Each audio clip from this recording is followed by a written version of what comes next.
بادشاہ سلامت بیوقوفی کے ساتھ چلتے پھرتے اشتہار تھے۔ انتہائی متلون طبیعت کے مالک تھے۔ خود کو زمانے بھر سے چلاک گرد دانتے، ہر کام میں بلا وجہ ٹانگ اڑانا اور بنے کاموں کو بگاڑنا ان کے بائیں ہاتھ کا کھیل تھا۔ بادشاہ سلامت کی عوام ان سے تنگ آ چکی تھی، خصوصاً ملکہ عالیہ کا تو برا حال تھا۔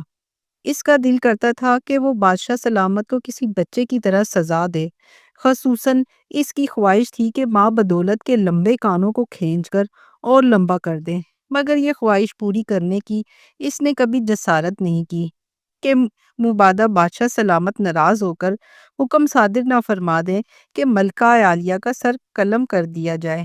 ان کی بے رحمانہ طبیعت میں سب سے بری عادت یہی تھی کہ وہ جا بجا سر قلم کرنے کا حکم سناتے رہتے۔ اس پر متلون مزاجی کا یہ عالم کہ نہایت لاپرواہی سے یہ حکم صادر کرتے اور پھر کئی کئی دن پچھتاتے بھی رہتے، لیکن تب پچھتائے کیا ہو جب چڑیا چگ گئی کھیت۔ ایک دن بادشاہ سلامت اپنے دربار میں جلوہ افروز تھے اور حسب روایت اپنے وزراء کے کاموں کا بیڑا غرق کر رہے تھے۔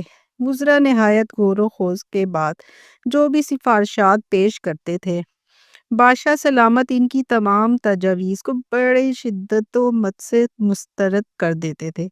آخر کار تنگ آ کر وزراء احتجاجاً دربار سے جانے کے لیے اٹھ کھڑے ہوئے۔ بادشاہ سلامت فوراً چلائے کہ شاہی جلاد کو بلایا جائے اور تمام وزراء کے سر قلم کر دیے جائیں۔ بیچاری ملکہ نے فوراً بادشاہ سلامت کے کان میں کہا کہ آپ کے وزراء کے سر قلم کروائیں گے تو رعایا آپ کے خلاف اٹھ کھڑی ہوگی اور لوگ آپ سے تخت و تاج چھین لیں گے۔ لیکن بادشاہ سلامت اس مشورے کے بعد مزید جلال میں آ گئے اور اپنے حکم پر عمل درآمد کروانے کے لیے دربار میں شور مچانے لگے۔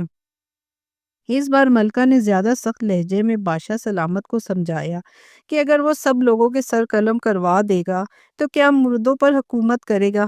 بادشاہ سلامت نے نہایت غصے سے اپنی ملکہ کی طرف دیکھا تو ملکہ کو ایسا لگا جیسے وہ اگلا حکم اس کا سر قلم کرنے کا دے دے گا، لہٰذا وہ جلدی سے بادشاہ کے قریب گئی اور اس کا ہاتھ اپنے ہاتھ سے تھپ تھپایا اور اس سے کہنے لگی کہ بادشاہ سلامت، بہت گرمی ہے، آئیے ہم چلتے ہیں اور کہیں سے ونیلا اور اسٹرابری سے بنی مزیدار آئس کریم کھاتے ہیں۔ دنیا میں بادشاہ سلامت کو مستقل بنیاد پر کوئی چیز پسند تھی تو وہ آئس کریم۔ جب تک بادشاہ سلامت آئس کریم تناول کرتے تو ان کی خوش مزاجی دیکھنے کے لائق ہوتی، لہٰذا